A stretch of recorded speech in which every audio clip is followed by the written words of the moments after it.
Recording in progress.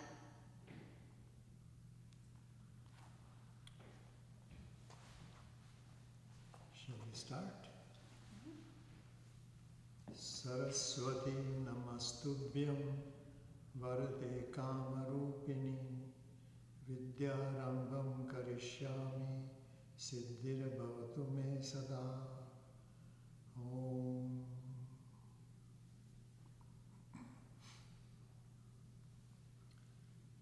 So when I started teaching this Yoga Sutra, I had said from the beginning that I wanted to be more of a conversation. Because only in conversation you bring out whatever is bothering you. Otherwise I can teach something and has no real relevance to you. Or there is the confusion comes out in conversation.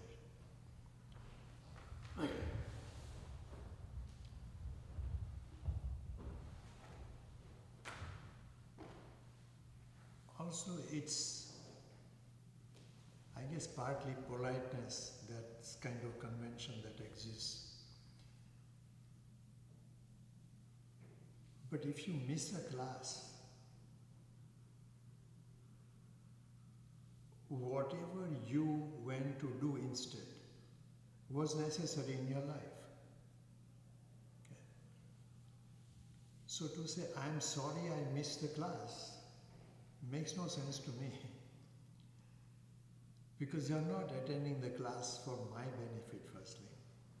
And I don't have a judgment. If you miss a class, I realize you must have something important to do. But overall, I find it rather curious that when it comes to studying Yoga Sutra, there is less interest than in studying Asana. Asanas do not help you towards enlightenment, except in one way. That one way is it gives you better health. So you have a longer life with which to do this.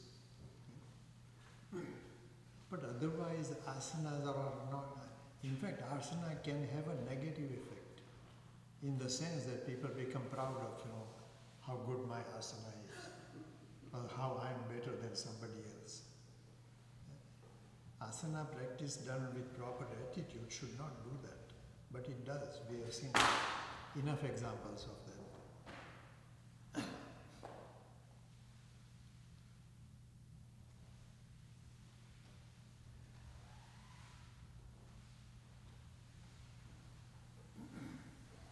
Ramanand, it would seem to me actually asana, from my own experience, is important, but it's not enough.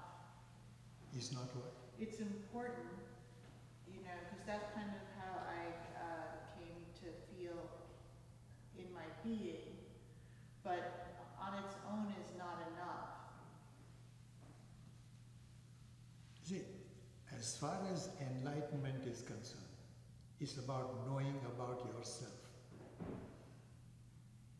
The confusion is not in your physical body, it's in the mind.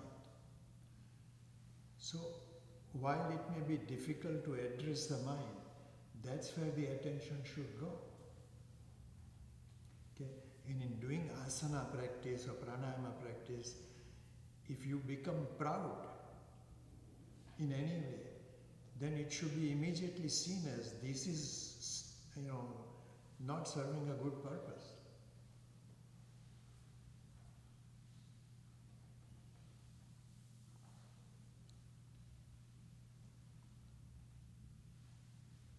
We have looked at kleshas. Kleshas are something that causes impediments to knowing about yourself.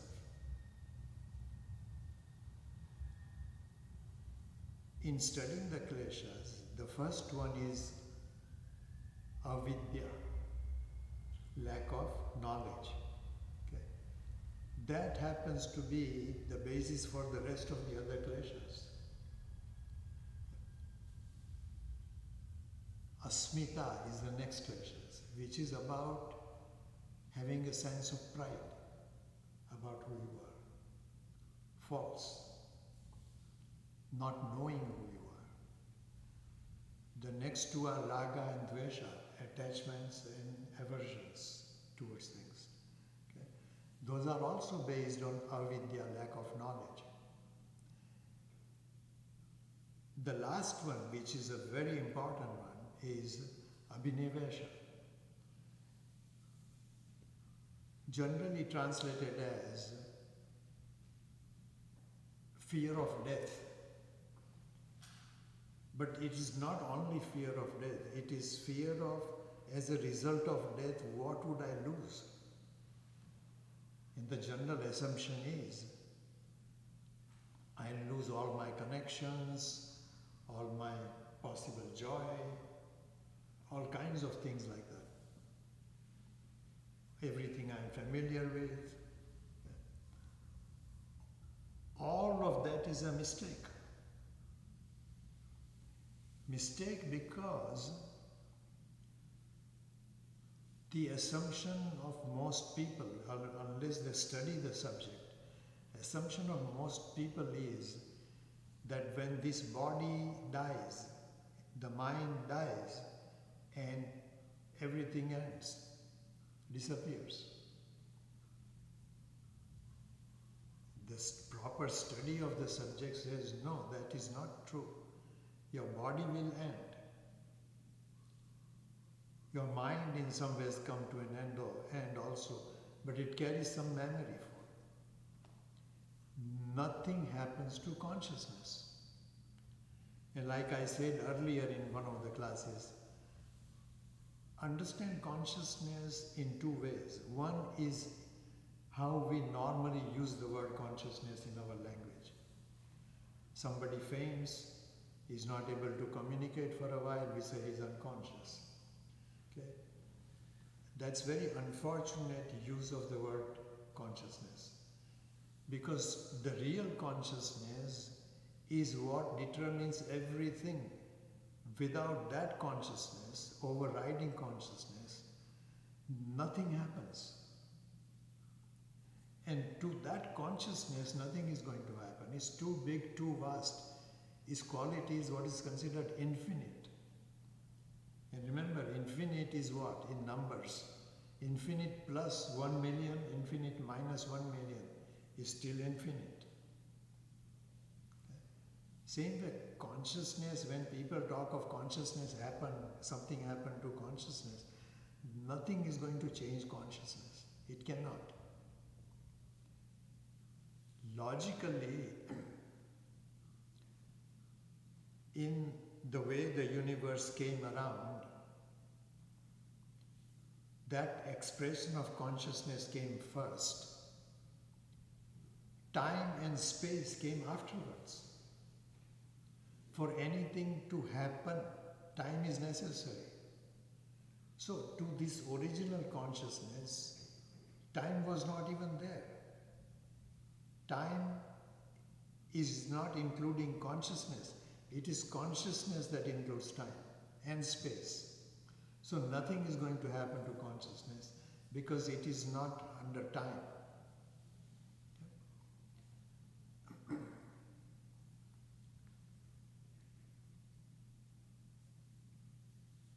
We looked at all the 5 afflictions called kleshas. What do the kleshas do? All the afflictions we have as human beings, they bring up karma. Karma means action. Little strictly speaking, karma refers to result of the action. Action itself is called kriya. So, in literature, often these two terms are interchanged, kriya and karma. Okay. Nothing wrong if people understand what is intended. In the very first sutra of the 2nd chapter, what does Patanjali call it? Samadhipad.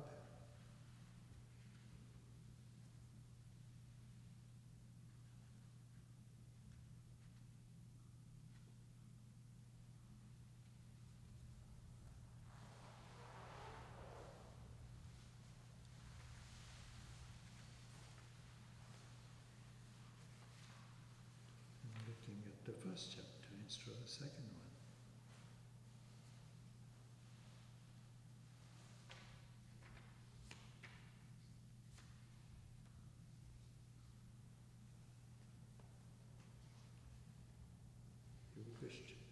This is all.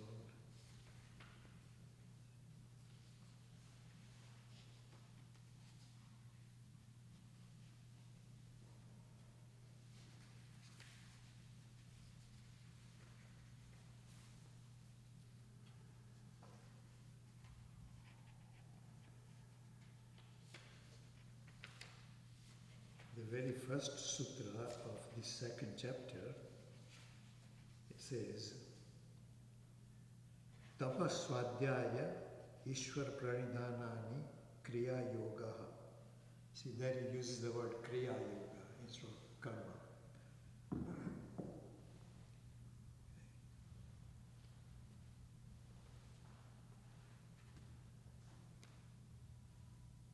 We had looked at first 10 sutras of that chapter. I'm not going sutra number by number. I'm just giving you overall picture of it. I'm trying to avoid all the Sanskrit terms also.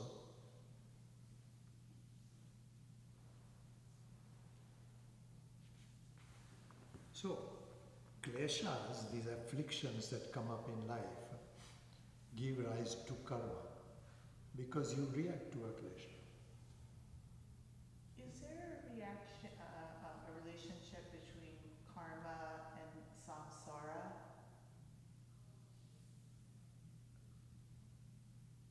All karmas that we have as human beings, they create samsara. Samsara basically means life as we know, which is a lot of joy, but immense amount of confusion also. Because of all the kleshas. Huh? Because of all the kleshas. Because of all the kleshas. So what Patanjali attempts to do, to start with in this chapter, is to show you how to deal with those kleshas.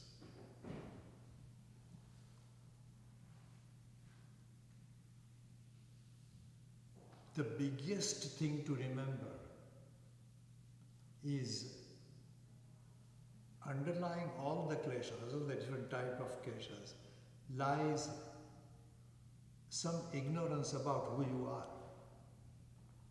You take yourself to be this body, this mind. That is an ignorance, which then gives rise to lot of other kleshas.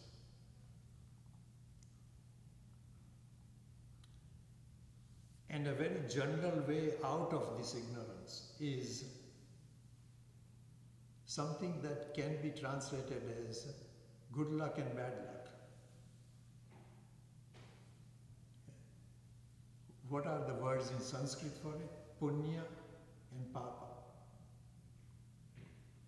Punya is good luck. Good luck meaning you take some action which will have good result. Papa means you take some action, knowingly or unknowingly, which will have bad effect.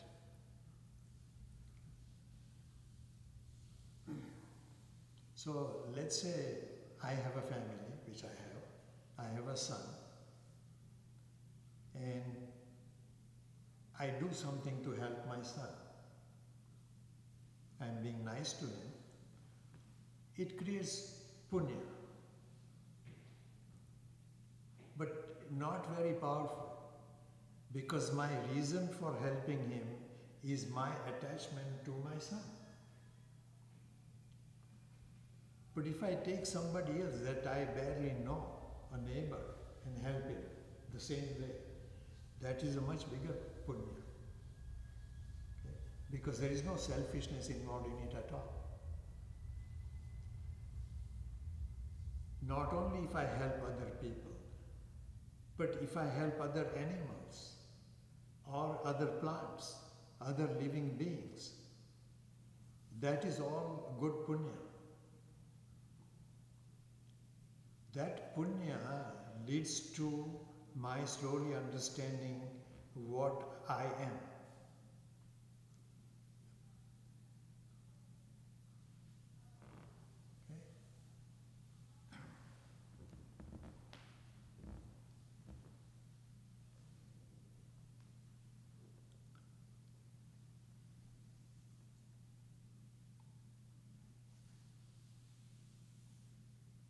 See, what happens in life is, I'm talking of life with relation to other people, I expect other people to behave a particular way towards me. And it's easily forgotten that other people expect the same of me. I expect nobody to hurt me. Physically or emotionally, nobody should hurt me. Okay? Other people expect the same thing. But I forget that.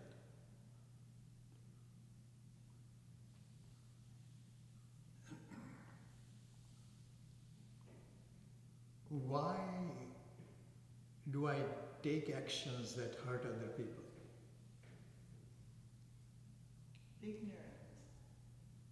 Ignorance, but what am I seeking in the process? What am I wanting? When you hurt other people? From other people. They have something that I want. And the most sort of crude example of that would be, I want your money. Right. To get that, I'm willing to hurt you.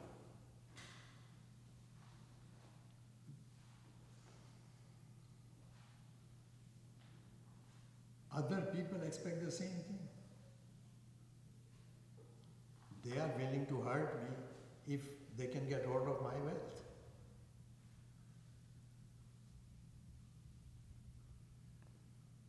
This is a very crude example of it, but in subtle ways this happens all the time.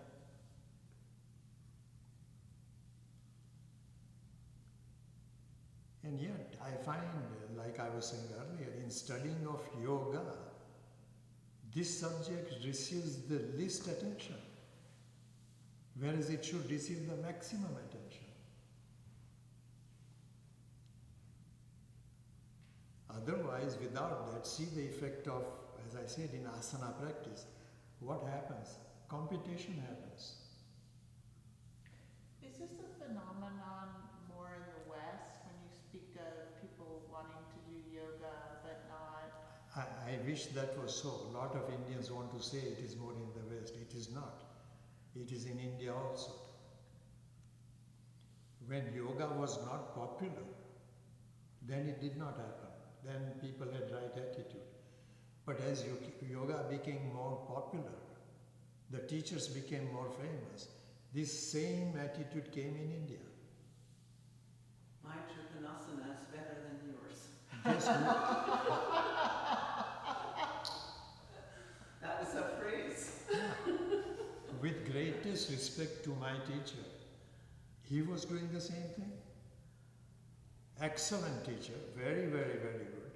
Better than any other teacher I've known in asana. But he had this unfortunate attitude.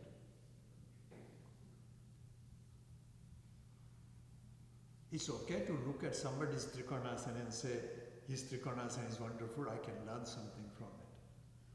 But to boast about your own Trikonasana, it's like, okay, your Trikonasana is good, but so what? It reminds me of something Krishnamurti said. He said, to cease comparison is to relieve a tremendous burden, something like that. Yeah.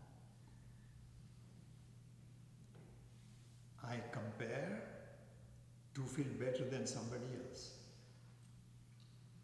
which immediately says you believe that this somebody else exists. Okay? The meditation I gave you to do a few weeks ago was to address that part. I look at two people, they appear to be very different. But if I pay attention and closely look at who these people are, I find that the differences between them are there, but they are not as many as the similarities. And the other part of that same meditation was, look at two people, compare them, see how similar they are. Okay? And then look at myself and say, I am also the same way. Okay? As human beings, we have much more in common with each other. Like I said, nobody wants to be hurt. Depending on somebody's background, I might say something in a loving way even, that the person gets hurt, because it might trigger something that happened in their personal history, like something that happened to them as a child, and they're carrying that inside, and then I trigger it, not meaning to do it, it just happens that way. So what would you do with that? Just keep my mouth shut. You see, that's a good example, because life constantly gives you these opportunities. With whatever happens, whatever you observe, can you do something to better it? Doesn't matter what the situation is. Yes. So the attention is always turned at me, my attitude, how is this beneficial to me? In a good way, not in a selfish way. And if my mind doesn't do that, I have to teach my mind to do that. Looking at somebody for whatever reason let's say first they are unhappy. Why doesn't it hurt me? If I see a child crying, I have a better attitude towards it. I am more like, oh my God, why is this child crying? But I see an adult unhappy. Why don't I have that attitude? I should question my mind like, why is this not automatic to you? Okay, why does it require an effort? I see somebody happy, and I suppose most yoga students don't have this problem, but there are people who don't like to see others happy. Why? Misery loves company. Misery loves company.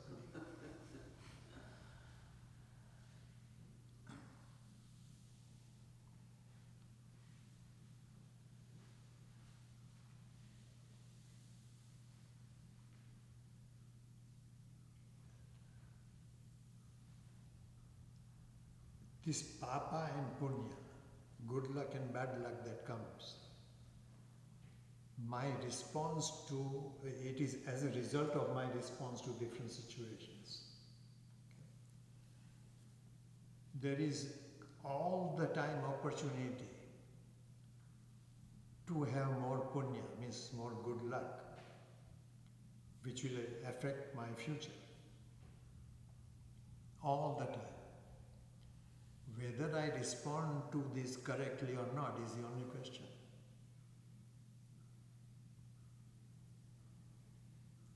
I wonder though, because you said in the past, kind of the positive things we have is a blessing, and so is there much free will in this, to... Good question. Is there free will? Up to an extent, there is free will. Okay? I see somebody sitting by the roadside crying. I can walk away from it. Or I can go and at least talk to the person and the person says, I don't have any food to eat, I'm starving, I can certainly go and get him some food. Or I can still say, too bad, here is $1.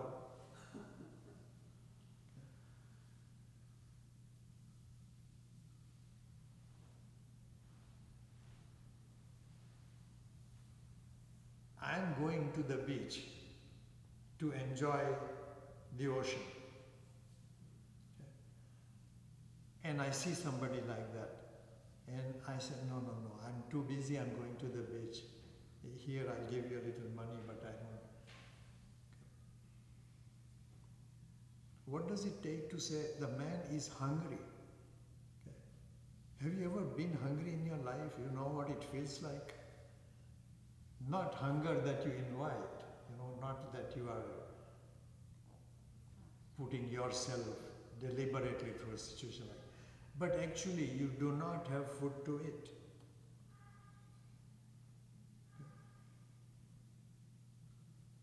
Most of us haven't been through it. I have been through it. Today when I look back on it, I feel like I was very fortunate I actually experienced it. To be in a situation where you are hungry, but there is no way to get any food. It's unfortunate that that happens. But if you learn something from it, it's a great blessing. Without that you cannot, no matter how good your imagination is, you cannot have a sense of what it feels like. Because what happens when you feel like that, when you are that hungry, you see people walking by, ignoring you. One of the things that I find about this, like I shop in the Mission, there's a place called Rainbow, and there's usually people outside looking for food.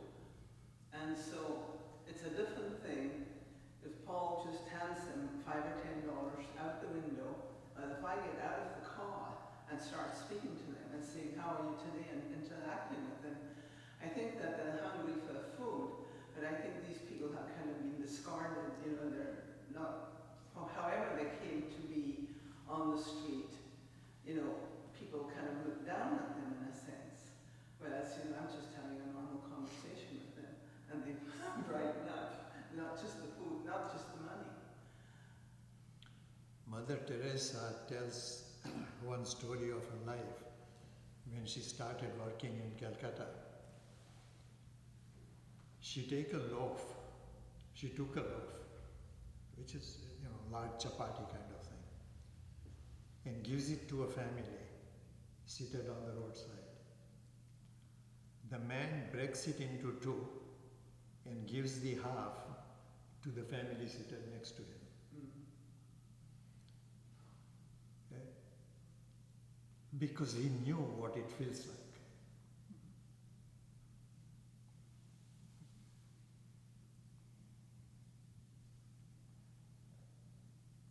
I have a related question. It's something I struggle with in my own life. Someone really close to me is mentally ill, and I try to give what I can, but I think you said in a previous class, anything that disturbs your inner balance is not, and I realize I start to just get so burdened by all of her chaos that I start to feel overwhelmed. And it reminded me of something I studied with this Buddhist teacher, Jack Kornfield, a while ago, and he said once, in one lifetime the Buddha gave everything away, and in that lifetime he wasn't the Buddha. I'm not comparing myself, but I just kind of feel like sometimes I have a hard time setting boundaries.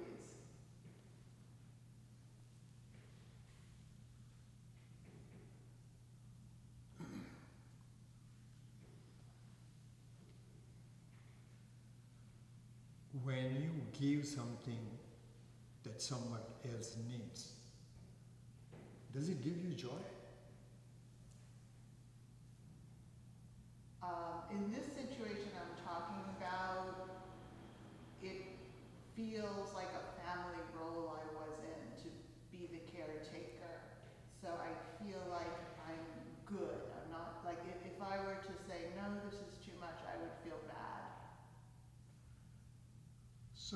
you are doing it to feel better.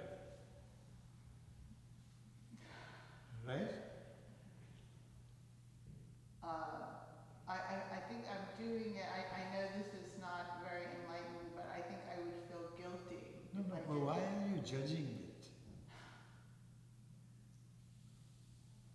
You are doing it to feel better. This is exactly what everybody does. And I'm worried if I don't, she will suffer terribly. No, for a time being, I'm saying forget her. Yeah. Why are you doing it? Because I think it's the right thing. To what? I think it's the right thing. Yeah, but you do right thing for what? What is the expectation? Not about her, about yourself. I guess it's like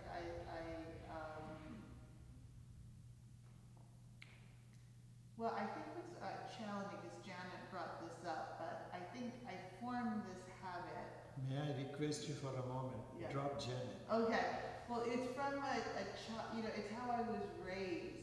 There are family roles. So I wasn't, I'm not going to use the word conscious, but I would say I wasn't aware, and I developed certain habits. There are many things your family taught you. Do you do all of them? No. You pick and choose, right? Why do you pick certain things? See, the whole process is this, I'm not picking on you. It's about examining yourself. Well, I am examining myself. I feel like I didn't choose. I feel like before I had a say, I was in this role, and now, as an adult, it's up to me with awareness to say, oh, I could just drop this, or I could do it differently.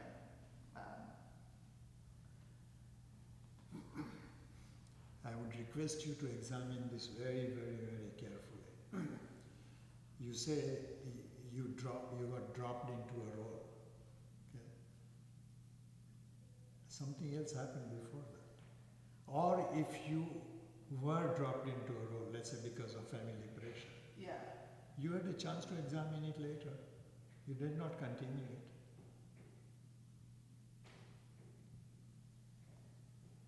Think about it. Not right now, but... No. I know. I mean, I have done things. It's just, I think it is one of the most difficult things for people who grow up in insecure attachment families to separate. Stop. Don't generalize about people in general. I know Okay. you studied this subject. Okay? Yeah. See how quickly you revert. I'm trying to ask you about you, and you keep going to other people. Okay, well then I would just say about me, it's been, I have separated a lot, but it's Why? part for my self-preservation. Okay. That's much closer. Yeah. Self-preservation means it gives a sense of not only safety but joy. You like to preserve yourself. Everybody does. I find joy in doing something. That's why I do it. Or it helps me to survive. And there is nothing wrong with it. Nothing wrong with it. That's what you should do. So that when you do something to help somebody, it should come from the fact that it gives you joy to do it. The other people may benefit from it. That's completely besides the point. If I feed a hungry man, it's because it gives me joy. And if not, don't do it. There are so many chances to do good things which will make you feel good. Go concentrate on those things. If you help somebody and that action of helping somebody does not give you joy, do not do it. Because you are then doing it out of some sense of guilt, which is not helpful to anybody. No, certainly not to you. Seek joy in doing good.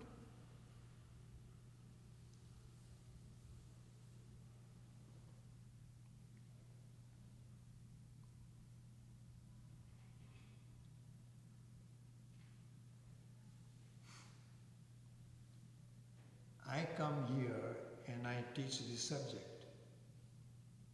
Outwardly, I would say I'm benefiting you guys by doing it, which is outwardly correct. But I do it because it gives me joy.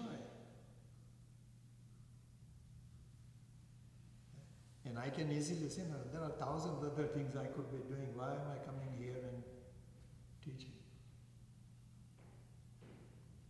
A good action that you perform that gives you joy creates good karma.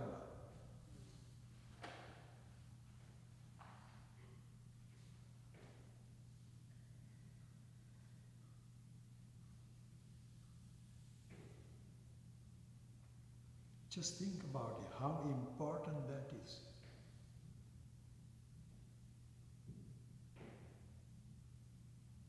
Because if it is done with correct understanding, you will have the ability automatically, not by effort, automatically, you will not do bad things.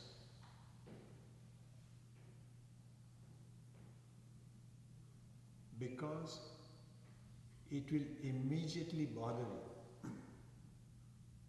Now, there are people who get bothered by something, but they continue doing bad things because there is no maturity.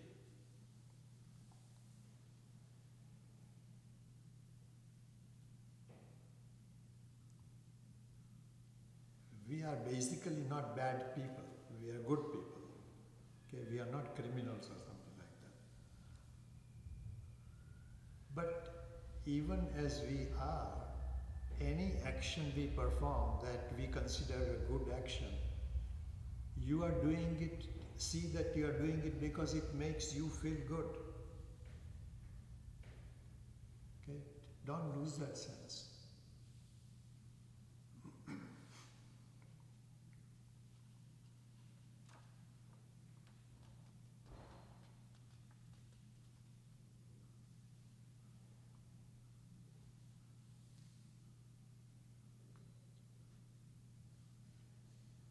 Coming back to the meditation that I was suggesting you do, you begin to know who you are, not separate from other people, but just like everybody else. There are so many things similar between all of us, but we live life constantly looking at and emphasizing differences between us, which actually is a very silly way of living. It's a really stupid way to live.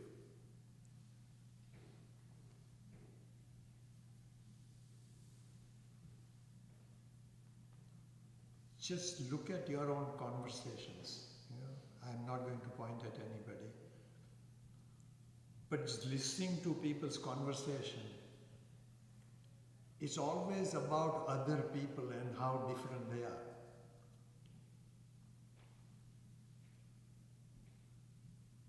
Why does that make you feel good?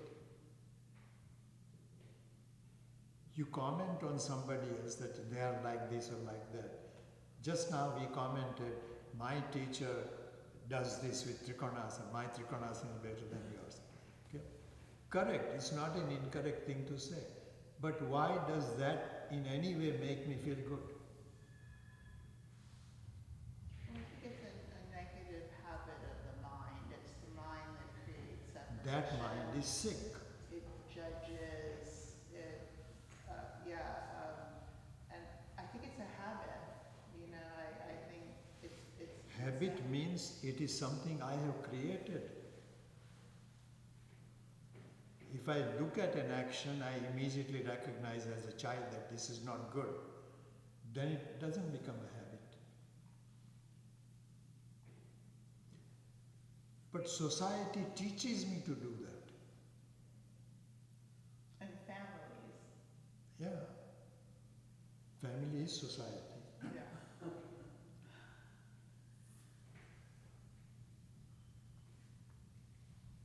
Ramanand, may I ask a question? Yes. If we're all one in doing a good action for someone else, isn't that, I mean, sorry for the crude language, but isn't that me as well? So, in a sense, I'm doing it, I feel good, but the other version of me also feels good. So it's almost like a double goodness. Thank God. Not only double goodness, get triple and quadruple goodness.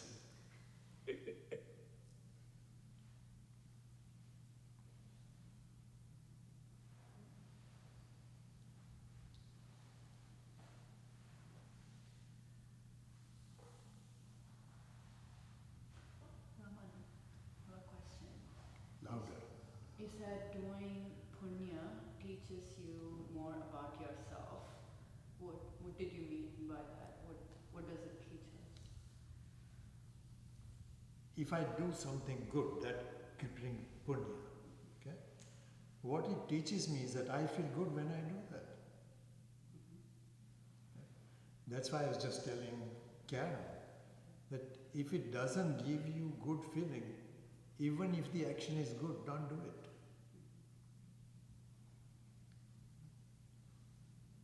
And remember, we are not in a war situation. I'm talking on regular daily life. War is something very different. Okay? It's an emergency during which you will do things that you will not approve of yourself. But that's a very different situation.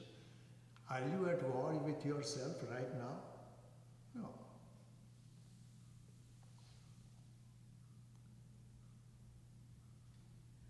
Since you mentioned war, Ramanand?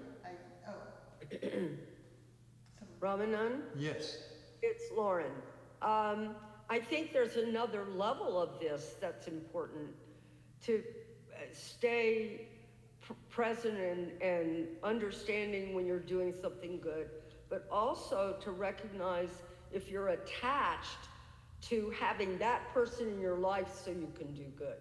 So you're looking at the kleshas from a lot of different points of view all the time if you want to wake up, it seems to me.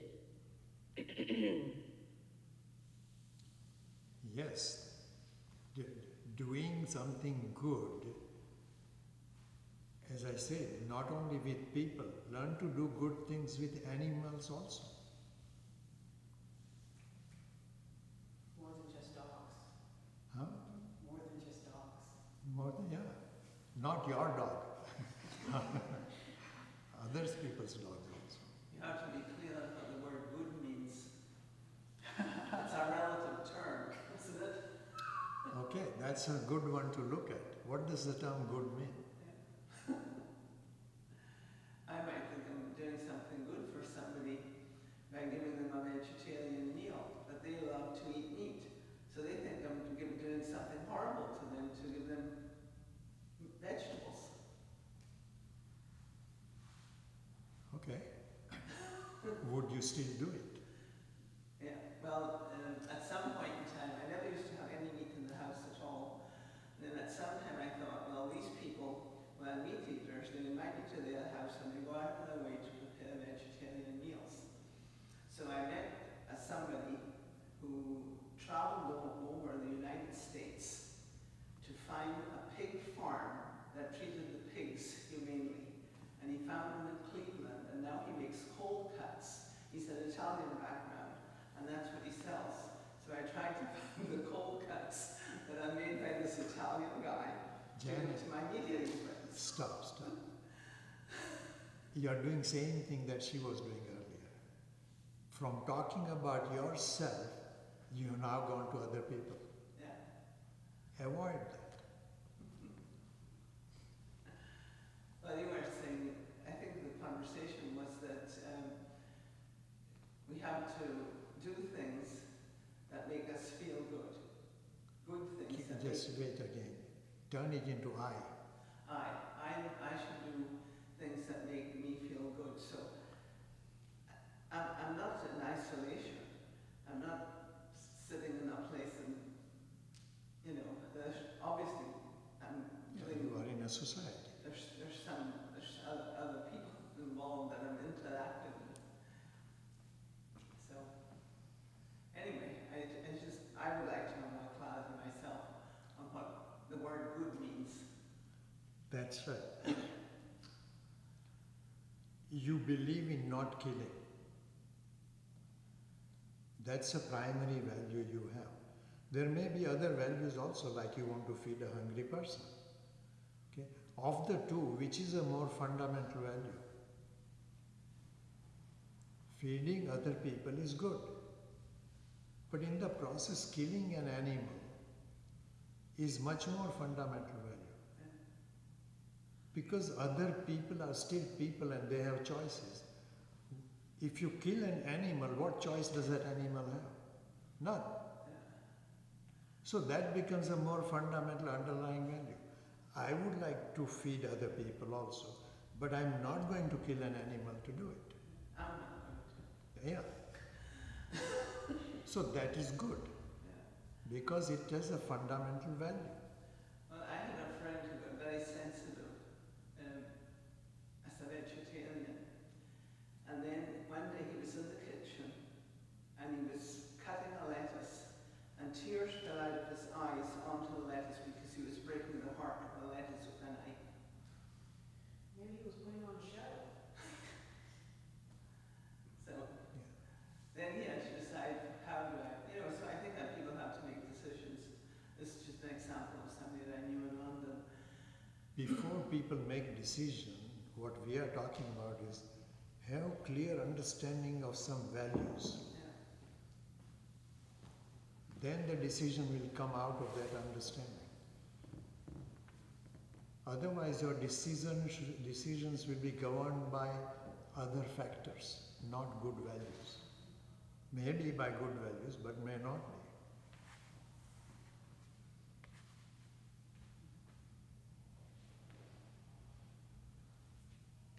Understanding that value, that kind of value clearly, destroyed British Empire. Because what did Mahatma Gandhi say? He rouses people to act against some bad law. And when people get angry and say, for this I'm going to kill the British officers. Gandhi said, I wish I too had that kind of courage. But he says, my friends, there is no cause for which I will kill. Okay? Very simple sentence, but it destroyed British Empire. Lord Mountbatten knew immediately when he met Mahatma Gandhi. He knew what was going to happen.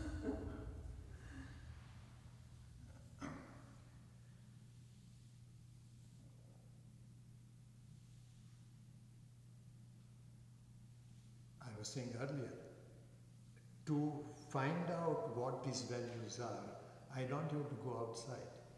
I look at myself and say, I do not want to be hurt. Clear understanding of that then makes that the fundamental value. Nobody else wants to be hurt. So it becomes a very primary value.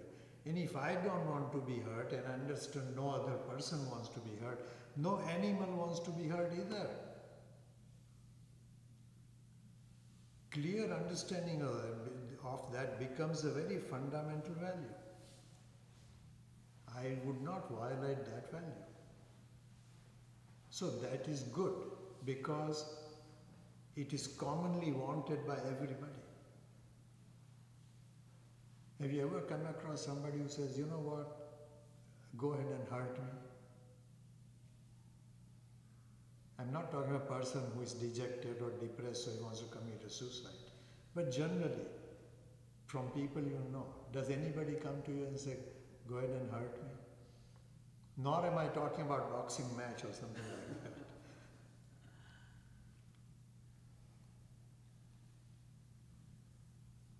People have interesting ideas. I go to watch a soccer match. Okay? Good two teams playing each other.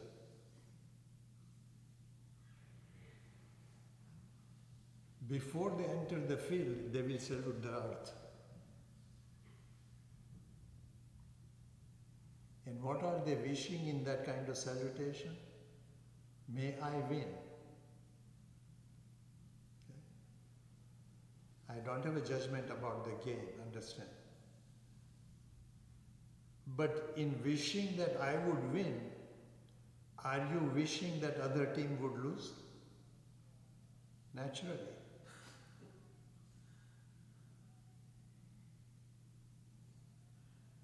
You look two people, big teams, you don't see this very often. But you look at a game like tennis. Two really good players are playing. Both of them want to win. And certainly one person wins, the other loses. Just watch this. Okay? They go to shake hands at the end of the game. And for a moment, the person who wins will be feeling sorry. You know, he's joyful that he won, but he has that feeling, oh my God.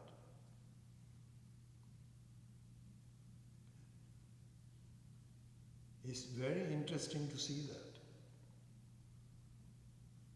I want to win, but I wish there was a way of winning without hurting the other person. Now, as human beings, being very clever people, how many games we have where that would happen?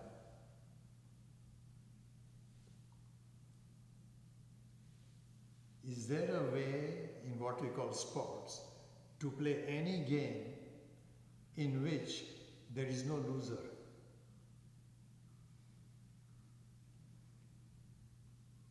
We are a sick society. Really. The kind of game I would want to play, and I have played this game, is, there is a mountain. Let's all go up, climb the mountain. Whoever is not able to climb with us, I would help them. That's where my joy comes from. Instead of saying, I'm going to climb faster and harder than anybody else. If you go struggle up against like that, climbing a mountain, there are going to be people who cannot climb as fast. What does it take to say, this is an opportunity to learn to help each other? And our games, like in Olympics or something, should be devised like that. Instead, every game is devised to, I win, the other has to lose. Completely sick. And yet it is promoted like something good. What's so good about it? And I would say that probably even the most successful people in tennis or any sport, they know what it's like to lose. Yeah. They must have lost at least once. Sure. They've played all these years. Well, So, it's a mirror, I think even more important of our economy, where it's like winner take all. You've got these multi-billionaires, and not, especially with Trump, who's given tax breaks to the wealthiest Americans and cuts food stamps. So, it's sort of this winner take all, and it's kind of an astonishing lack of empathy. They care about their families, and that's about it. There are sportsmen that I know of who, being the good sportsmen they are, good player they make a lot of money, but then use that money not for just personal good, for good of the society. There are people like that.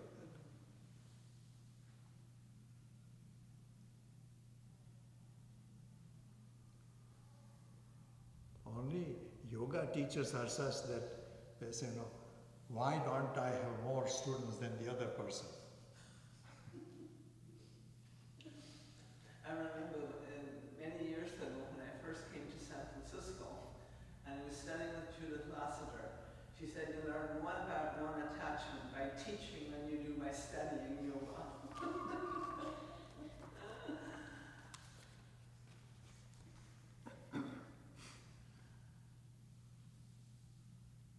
So let's look at this, in one of the sutras, I think it's 11th sutra. He talks of meditating on any subject.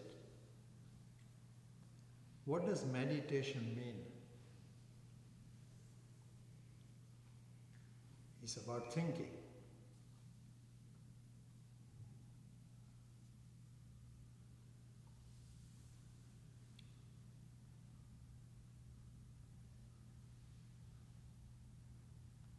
Is meditation good?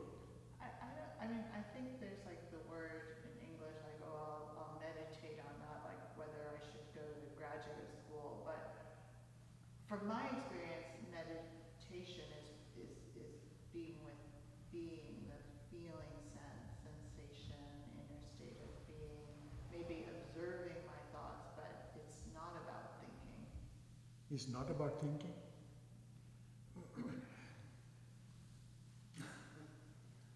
How are you examining your feeling? No. I'm just being with, being present. Okay. I am observing. It's just like an observing, but it feels more like a feeling, a sensation, an experience, and not thinking.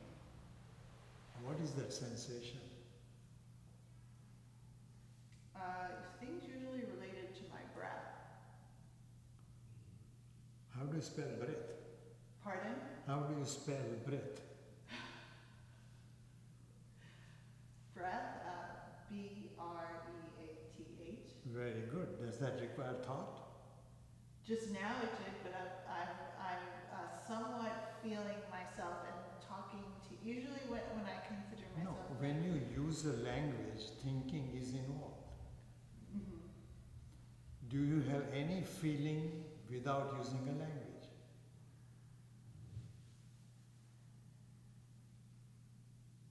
Like a child is hungry and will cry. Mhm. Okay, it doesn't require thought. Hunger is a feeling that does not require thought. I feel hungry. I give words to it, I feel hungry. But the words are not it. Mhm. Okay? But we do that to a tremendous number of things. That is a door. I have given it this label that we commonly understand, D-O-O-R, door. But D-O-O-R is not the door. We give it a label. You are a young lady. It's a label. Okay? You are not young lady. We have given that a convenient label to communicate with each other.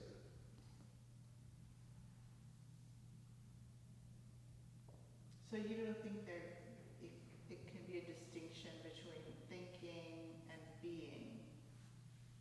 Thinking and feeling, not thinking and being. Feeling, okay, yeah, it could be feeling.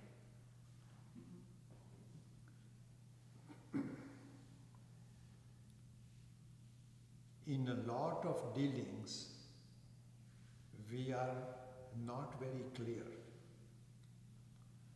When Patanjali talks of dhyana, it is deliberate thinking, not automatic thinking. It's deliberate thinking.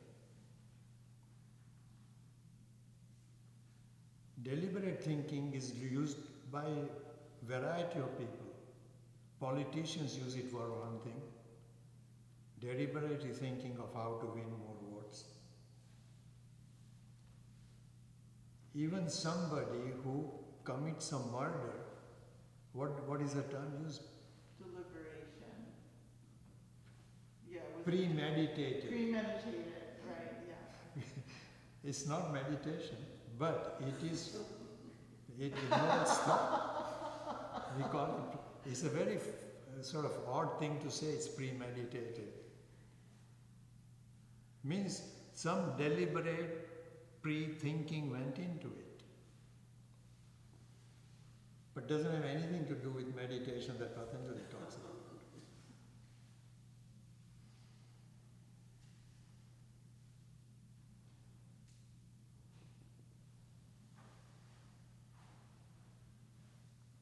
Sometimes some good event happens where you stumble upon something. You discover something by accidentally stumbling upon it. A good example of that would be invention of penicillin. Okay? The guy was culturing some bacteria to do something. He came back next morning to it and found these bacteria are all dead. Fortunately, he was a scientist, so he looked at how can these bacteria die? What happened? Then he found there was some fungus. And he said, possibly this fungus killed this bacteria. So then he took that fungus and applied to other bacteria. And the fungus killed most of those bacteria. That is penicillin. Very useful, one of the most useful inventions in lot of surgeries and everything. So that is accidental. Okay. Accident happened through which he discovered something useful for mankind.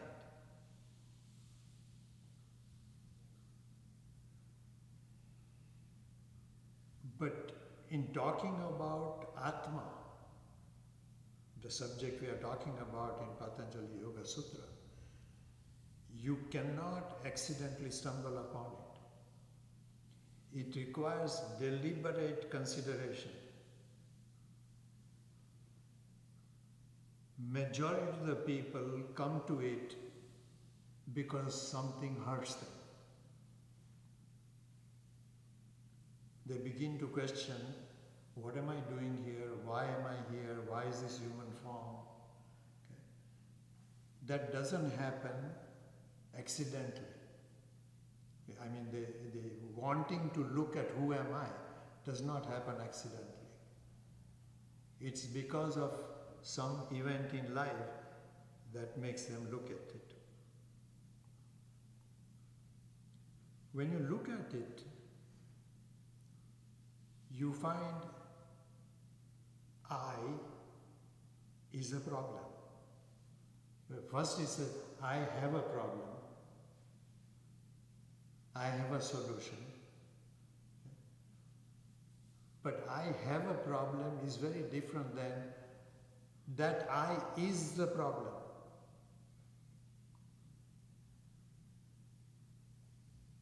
In interactions with human beings, I is the problem, that understanding of that I is the solution.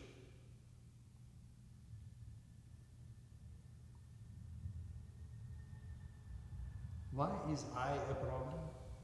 It thinks it's separate? Huh? It thinks it's separate? It's separate, yes, definitely. Why is that a problem?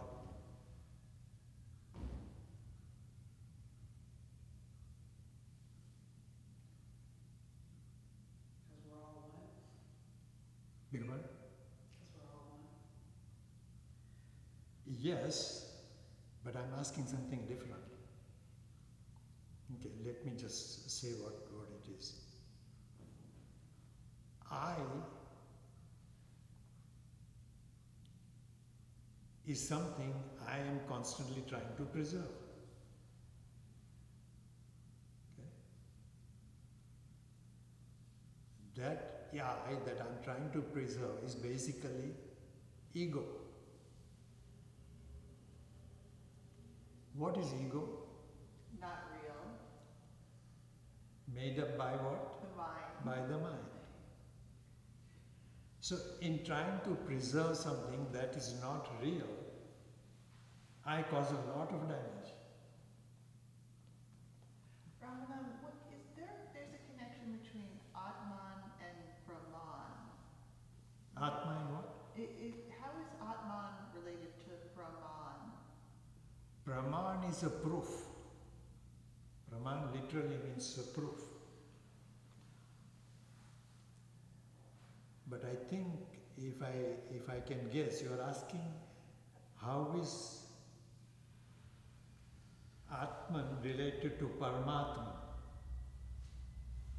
I thought it was like, this is reading a while, that Brahma, that Atman was related to Brahman. I think Not to Brahman. Brahman, to Paramatma. Yeah. Atman in the language Yes. have got 3 stages. Atman means an individual Atman, individual person. Mahatma, big Atma, like Gandhi, Yeah. Martin Luther King, people who we look up to, Mahatmas. And Paramatma means God. Okay, I think I read something, it was in Vedanta, where like Atman was the individual and Brahman was the whole, but maybe I was confused. Now, Brahman is a completely different word. Okay, Brahman means the entire creation. okay.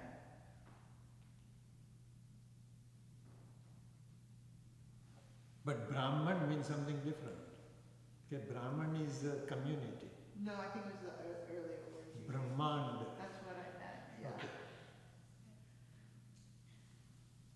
Brahmand is the whole creation.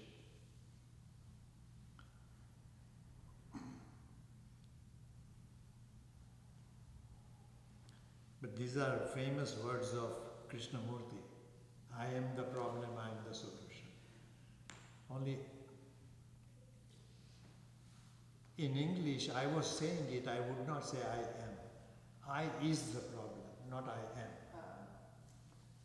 My sense of who I am, made up by my mind, is the problem.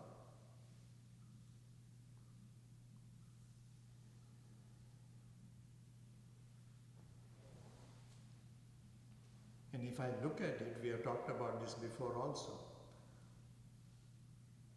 When I'm born, I have a very different sense of who I am.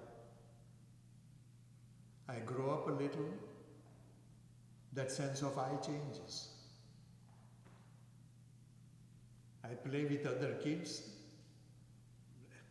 and the sense of I changes again. I'm at kindergarten, there's different sense of I. I go to junior school, different sense of I. High school, different sense of I.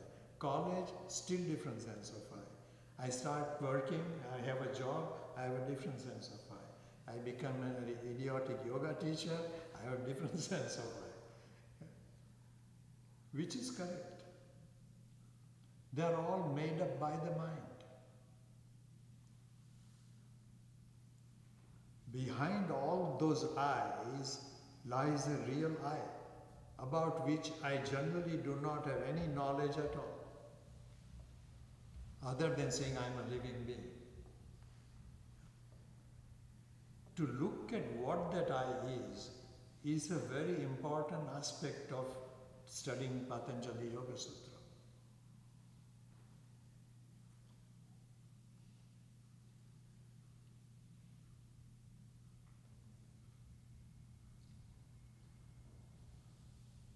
Don't try to study that in isolation, although that has been done. People run away to, remote places, isolate themselves and try to learn. Okay. Not a very useful way, although it has been done. Don't isolate yourself. Stay in the society.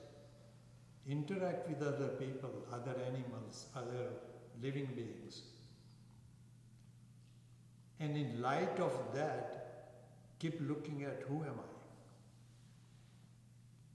I? And not just who am I, what am I? Okay.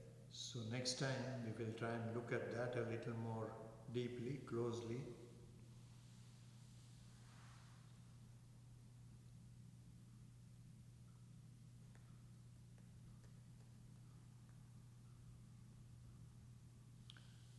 Right, any particular question, anybody, before we close? Are you interested in this? Yes? No? Sort of? Yeah.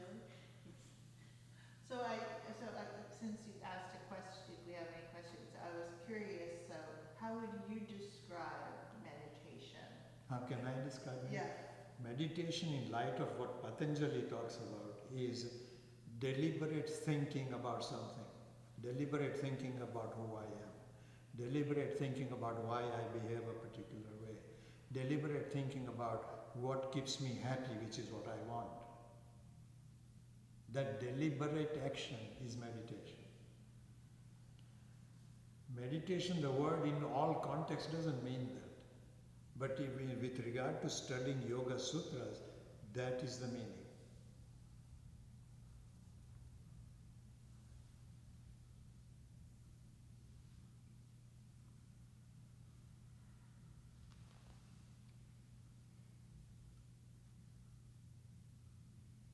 But deliberate thinking with regard to who am I comes out of something called jignasa.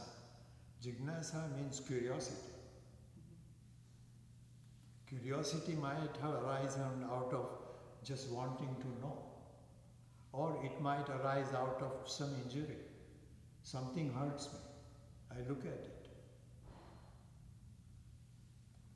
Something hurts me also can be, one of the kleshas described is anger. Okay. I feel angry because of something and I express that anger. Where it is easy to express, I am very quick at expressing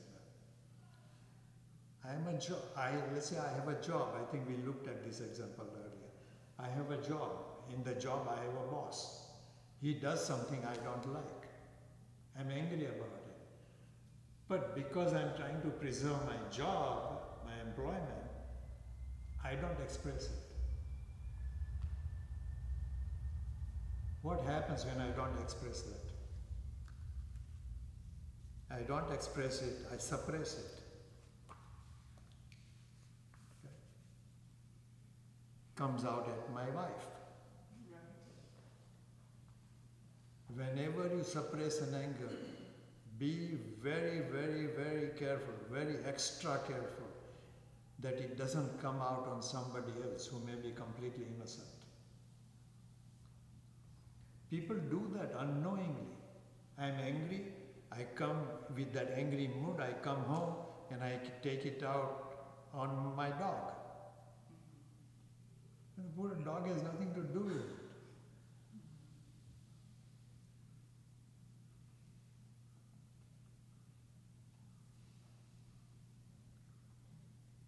Okay? So, please don't be angry from this session. And if you are, don't suppress it.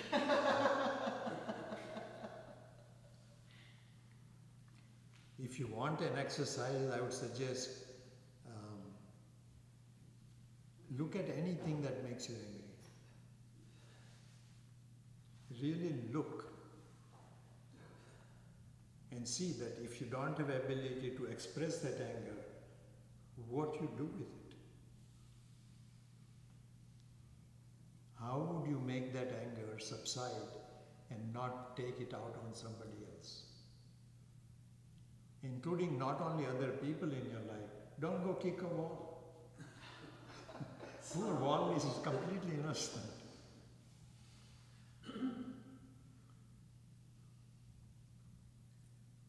I had a yoga student. He is a good yoga student, good practitioner, strong fellow. But one day at Pay the Pipe Ranch, when I was teaching a workshop, I started to do arm balances. I knew this man was very proud of what he was doing. So I was trying to show him that, you will always find somebody who can do better. So I started doing arm balances, holding longer period. And he fell. From, I think, Bakasana we were doing at that point, he fell. His reaction was, damn! Like Really? Damn what?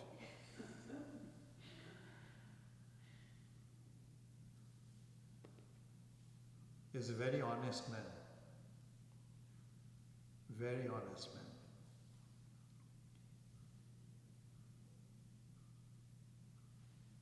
He found his teacher not being as honest. He left the teacher, stopped doing yoga.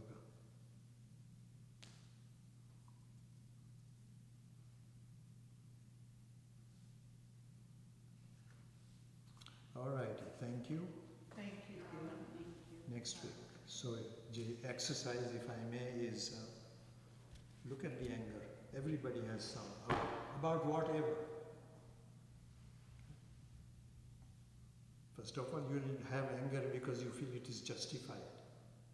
I feel angry about something because Donald Trump is an idiot. Justified. But how do you deal with that anger is what we are asking. So it's not about another person, it's about yourself. Yeah. I will do it. Andrea, please remind me if I forget. When I send you the recording, I will also send you one of the talks that Swami Dayananda gave.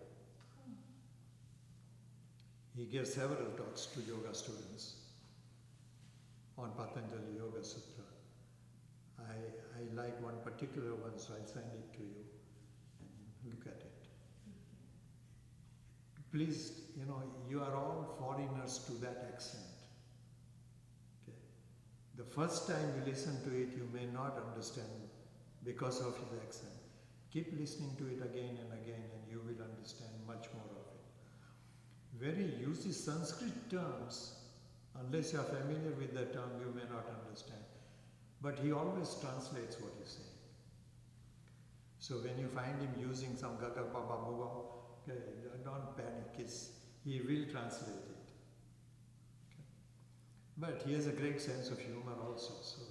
I remember that from being in Rishikesh, when Robin Williams' ex-wife was in the class. She said, "God, Swami Dayananda reminds me of Robin."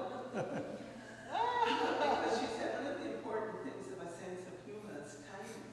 And the way Swami Dayananda would time things, he just really drew you in. It was incredible. It is a lot of timing, yeah. But in giving a talk, every so often, if the right thing comes around, he will laugh at himself. Okay. But I asked him one day, I said, "Swami, I like what you do. I like the sense of humor.